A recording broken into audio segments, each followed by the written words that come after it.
Welcome to virtualsheetmusic.com and livingpianos.com with the third in a series of the period styles of classical music. Well, we've started with the Baroque, which is good because we're going in order here. The next was the classical era, the Baroque with this beautiful filigree of counterpoint, the structure in the classical era. So what happened after that? Well, music got more complex. This is the tendency, by the way. You're going to notice this.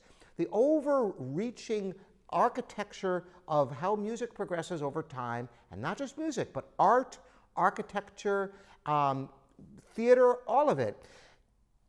Things tend to get more complex over time because somebody writes something really great that becomes very influential, and somebody has to try to top it with something. And how do you top something that's great? Well, more and bigger and more themes, more instruments. And that's exactly what happened. In the Romantic, the piano got bigger and louder. The orchestra, the symphony orchestra, expanded with more instruments. Forms were extended. Instead of just 3-movement works, 4 and even 5-movement works. Everything got bigger. The expression also becomes much more fluid. There's a lot more personal expression in the music. There's a lot of freedom.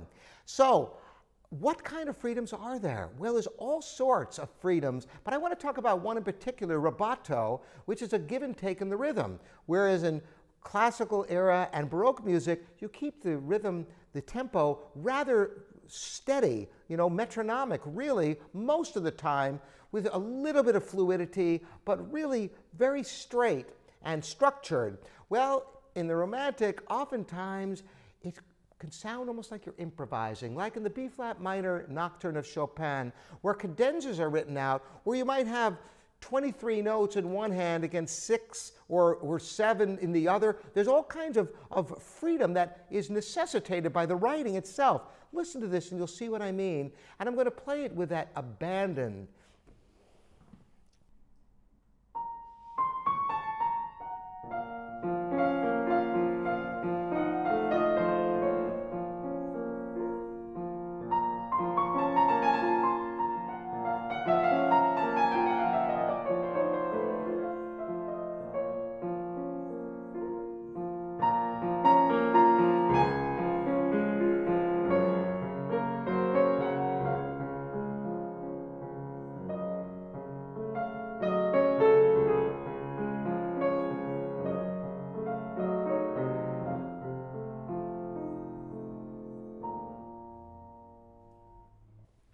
It sounds very natural that way, doesn't it?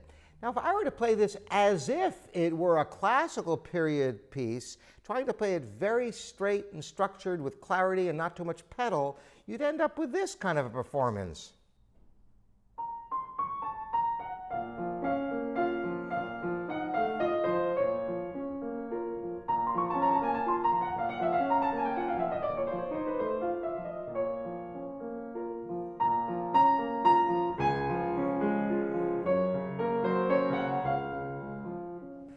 You can hear it loses the tenderness and the expressiveness. So that give and take, it's not just all straight. It can move ahead and it can then hold back a little bit. Never gaining or losing time, but getting a little bit ahead of the beat in the middle of the phrase and then releasing at the end, almost like going over a hill in a car and you get that wonderful feeling. Well, the music draws you in as it goes to the middle of the phrase. There's all kinds of nuances with the pedaling. You notice how dry and antiseptic it sounded in that last performance.